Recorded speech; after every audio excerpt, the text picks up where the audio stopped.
going on, guys? Nick Foy here from AskNickFoy.com, and in this video we're going to be talking about blogging, and more specifically how often you should publish a post to your blog.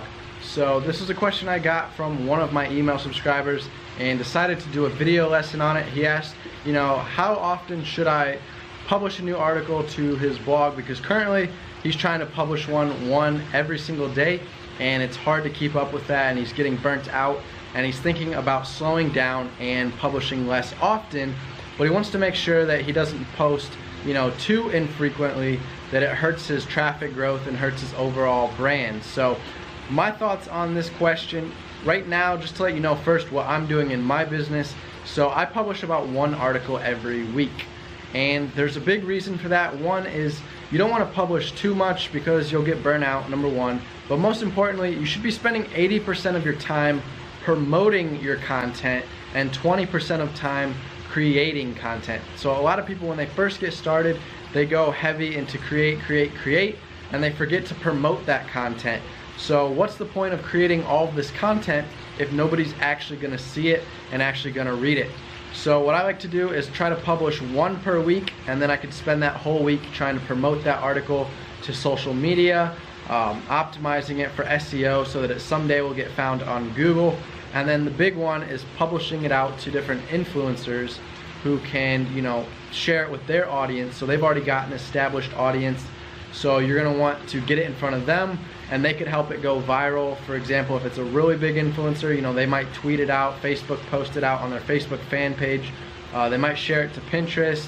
They might mention it in a YouTube video. There's different ways these influencers could help you out and get your article out there so that it gets seen by lots of people. And that's one way to quickly grow your own audience, is by leveraging the audience of other influencers that they've already built. They've already invested hours and lots of money into building.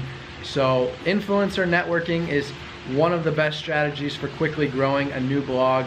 A lot of people, like I said, don't think about that. Instead, they just think create, and they publish tons of articles, and then they get discouraged when they see that their traffic numbers are low and that all this work they put in publishing all these articles, they're hardly getting seen. They're getting nobody there to read them. So that's why I recommend, go slower at first. Publish a couple articles to launch your blog, and then try to stick to a consistent schedule of one a week. If you feel like it, you could do 2 a week or 3 a week, but if you try to do every day, you're gonna burn out. You're gonna put way too much time in creating content and not enough time in promoting it. So that's one of the setbacks I see if you try to go the publish every single day route. But again, I've gotten to the point now though where I've published so many articles to my blogs that I've kind of dialed it back to just one per week. There's some people out there that do once every couple weeks, once a month, that works too. There's really no one right way, but obviously the more content you put out there, the bigger web you're casting, so the more people you're potentially gonna reach. So that's why it's important to stay consistent and at least keep publishing content. Don't just put out a bunch of content and then take a break for a while. Try to stay on a steady schedule of at least getting something out once a week, once a month, to kind of keep your blog active, so that when people come back to it, they see you're still active, then they still want to keep coming back, because if they see that you haven't posted in a while, it could discourage some of your readers from coming back anymore. So that's another thing to think about. By being consistent, you keep people coming back time and time again, because they want to see your new updated content you've been putting out on the blog. Alright, so that's my quick tip for you guys today, just letting you know how often I think you should be putting out content. Again, I like the one article per week. That way you could spend 6 or 7 days, the rest of that week, promoting it, and then the next week come out with your next piece of content, spend the whole week promoting it. In the beginning stages, you might want to think about 2 or 3 times a week to try to get your blog full of content and get lots of content out there to cast a wide web. And then later you can kind of dial it back to once a week, once every 2 weeks, and spend the majority of your time promoting all of your old content. So one way you can promote old content that I forgot to mention When you write new content, make sure you're linking internally to your other blog posts. So at the end of my articles, I like to say, all right, if you've enjoyed this article, here's some more related articles. So then I link to 3 or 4 other articles they can read. So that way it keeps them on your website longer. They're not just reading one article and bouncing. They're actually clicking through to the next article, and that's how you're gonna get old content to be seen. It might be, a post from a year or 2 ago, but if I link to it in one of my most recent articles, then all that traffic's gonna come to that article, find that old one, and they're gonna end up reading that old article even though it's buried deep in my archives because it's a year or 2 old. So that's another way that you can promote old content, not just to influencers, but promote it in your new content.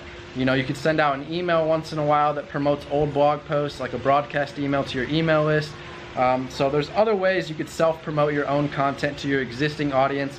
But the biggest thing would be, promoting it out there on forums, social media, and connecting with other influencers who have an audience that they could, promote your article to their audience and hopefully gain you some new audience members that come over from their audience and they start following you as well. Because I think, we all follow multiple people. I follow lots of different influencers online. So, that's one way to kind of cross-promote each other's brands is kind of collabing with other influencers. So you'll see a lot of influencers doing that, and the whole purpose is so they can cross-promote each other's audiences to each other to try to help each other grow. So you always got to think, how can you provide value to somebody else? If you can provide them value, obviously writing a helpful resource or a helpful article that's going to be beneficial to their audience, that's one way of providing value. Another way is, doing some kind of collaboration with them, so that they are at least getting something in return and you're not just asking them for help. So think about influencer marketing, think about social media marketing, think about search engine marketing, and promote your content in old articles. Promote your old articles in your newest content so that it kind of resurfaces it and it's not buried in those archives. So thanks for watching today's video. Make sure you hit that thumbs up button if this was helpful. Subscribe if you're new here. I publish videos every single week, and I'll see you guys in the next video lesson. Take care.